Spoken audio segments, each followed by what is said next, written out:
You are not stuck with the brain that you have. You can make it better and become the person that deserves the life that you want.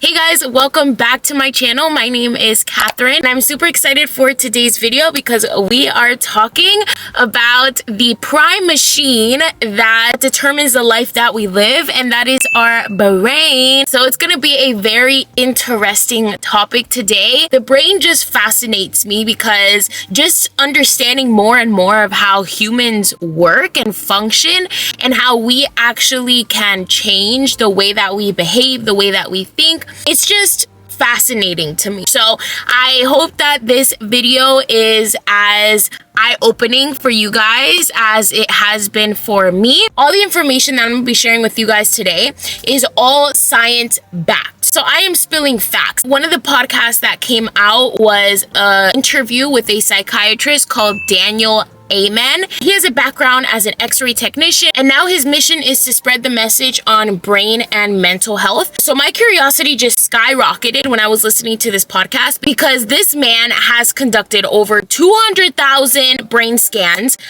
in the last couple of decades. So everything that I'm going to be sharing in this video is about findings that he has seen in his research and in all the experiments and brain scans that he has done.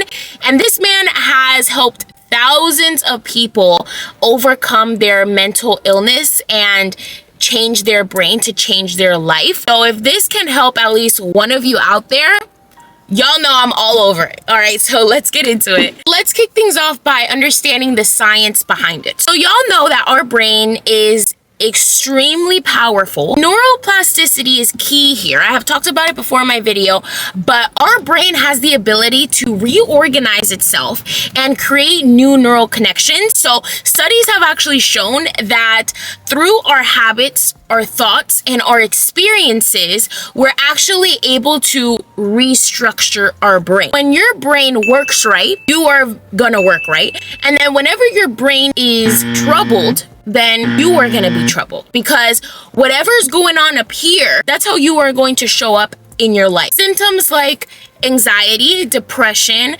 PTSD, memory loss, and any other mental health issues are all signs of a troubled brain. So what Mr.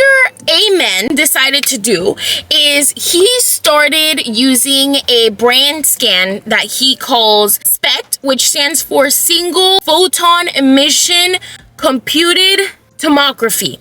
Jesus Christ, say that 3 times. So what that does is it helps you to identify what are the brain patterns that are associated with this mental health condition, to be able to see the blood flow and the activity in the brain. Like, these are things that you can change that are not your identity. This is where a growth mindset comes in, all right? And go check out that video because it's also super powerful. Just to show you guys what the scans look like. So we have here a healthy brain and then a not healthy brain. It actually shows 3 things. So it shows healthy activity, too little activity, and too much activity. It's where the psychiatrist then comes in and he starts to balance your brain out. It is working too hard or stimulates whatever is underactive, which is a more natural approach than just prescribing medication and calling it a day. Let's look at the perspective here. All right, so a lot of my generation, the millennials and Gen Zs, right now, our generation is struggling, and not just because of social media, but also just because of how rapidly the market is changing. Post-COVID has changed the business environment, and everything has just been feeling so overwhelming. The millennial perspective is really more on grind mode, and we're just go. We have to start our career. We have to start, saving up for our house. We have to start opening our line of credit. We have to start building our resume. Just thinking about like the school system, just in the way that the teachers were teaching was not in the approach of, hey, everybody learns differently, and some people need more time to actually learn and process things than other people who just get it like this. So those people like me who were slow and who needed time to process it and who were more hands-on learners, they felt dumb. We felt dumb because we were not understanding right away what the professor was saying. So we started to see that as a weakness, and we started to identify ourselves as that. We started to identify ourselves as our SAT or our IQ scores. We started to compare ourselves to our classmates. We have taken this mindset with us because a lot of people now have a fixed mindset. They believe that their skills and their abilities are set in stone and that they're not able to better themselves, and they have started just not to care. Like, they're just going through the motions day through day, and they are just going the easy route. Like, they don't want to take that challenge. The world is always evolving. So if we don't evolve our skills and evolve our mindset and start looking at life in a different perspective, we're gonna stay behind, y'all. Stay in this traditional mindset that is fixed, that we can't change our lives, and that we're just gonna be robots going through the motions every single day, getting ready for a 9 to 5, clocking in, working our butts off for someone else's success, coming home exhausted, feeling stuck, unfulfilled with life, stressed, and repeating that the next day and not living out our dreams, not waking up with excitement and purpose. Think about it. All the people around you, your loved ones, your family, your kids in the future, or if you have kids now, they're all going to be affected by the mindset that you have. The main thing here is, if you want to change your life, then you need to change your brain. And in order to change your brain, you need to actually start caring about your life and have a growth mindset. You're going to have to overcome all of your limiting beliefs. You're going to have to start reprogramming your mind and challenging those negative thoughts, and believe that you can improve yourself and improve your skills, because you're going to have to embrace a lot of resilience in the adversity that we all are gonna face. I have been challenged so much. Like, for example, in my corporate job, that was like adversity top tier, because I was the youngest one in my office and I was looked down upon because I had no experience in the corporate world. I had no experience in human resources in management, and I was getting promotion after promotion just because I was showing up confidently. I was coming home and I was doing my research. I was learning the skills that I needed, and people didn't like that. They felt intimidated. They felt like I was an imposter, but I stayed true to who I am, and I showed up every single day and gave it my 110%. I was open to learning. I was open to feedback. I needed to start caring enough about my life to not just go through the emotions and actually start changing my brain to start changing my life. So now to the good stuff. Let's talk about the steps that we need to take. So how do we actually change our brain to change our life? Dr. Amin talks about some brain prescriptions. Break free from those limiting beliefs and embrace your mental health. First thing that he talks about is killing the ants, which stands for automatic negative thoughts that steal your happiness. He talks about the concept that you don't have to believe every single little stupid thought that comes into your mind. Like, you are not directly attached to your thoughts. The truth is, a lot of those thoughts that we have are voices that we heard from our childhood experiences or the people around us, our parents. Like, we receive messages from our childhood. And that's one of the biggest takeaways that I have received from therapy is that we receive messages from our childhood. Like, from a young age, my parents taught me to have a very strong work ethic.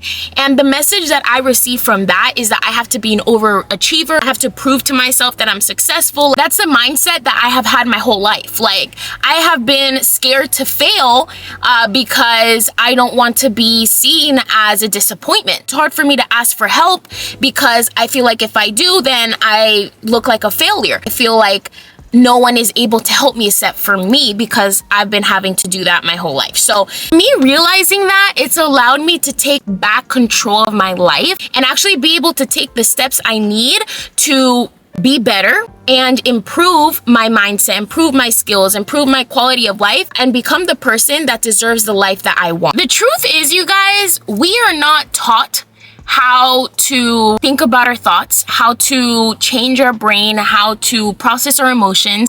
So we can't expect for us to know how to do this. We have to look at alternative ways of educating ourselves because our brain is always listening. It is always replaying those messages from your past. He talks about if you struggle with anxiety and depression, to start training yourself to shift your focus. This is called positivity bias training. Start to look for those tiny moments in your day that made you feel happy, that made you feel like, wow, I actually enjoy life. It makes you even more excited and happy when you wake up. Dr. Amen also talks about every single morning what he does is he wakes up and he says, today's gonna be a good day. Subconscious mind is gonna start looking for evidence to prove that today is a great day. Because if you wake up upset and you say today's a horrible day, I am not feeling it today, your subconscious mind is going to start to look at things that set your mood off in the day. He also talks about whenever you feel angry, sad, anxious, just write down your thoughts, because by you taking out those thoughts and putting them on a piece of paper eliminates the overthinking. You guys already know this one, but it's a good reminder because repetition is key. Develop routines, healthy habits, a healthy lifestyle, meditation, exercising, journaling, positive affirmations, gratitude. It's as simple as asking yourself every single day, is what I'm doing, what I'm thinking, what I'm eating good or bad for my brain? Second graders can do this. Look at foods. Blueberries are good for you, bananas, nuts. Think about it this way. Like, you can't expect to be 30 pounds overweight on Monday and then eat a salad on Tuesday and then on Friday expect to be nice and slim. Like, you need repetition, you need consistency, you need daily practices to keep your physical health intact. That's the same thing for your mental health. Alrighty, and there you have it, you guys. We went over the science behind our brain. We went over the steps on how to actually change your brain for success. I'm super excited that you guys watched this video. I really hope that you got all the information that you needed to believe in your capabilities and start improving your life. This is an ongoing journey and just take it day by day. As always, I appreciate you guys and stay blessed. Oh my, what a one.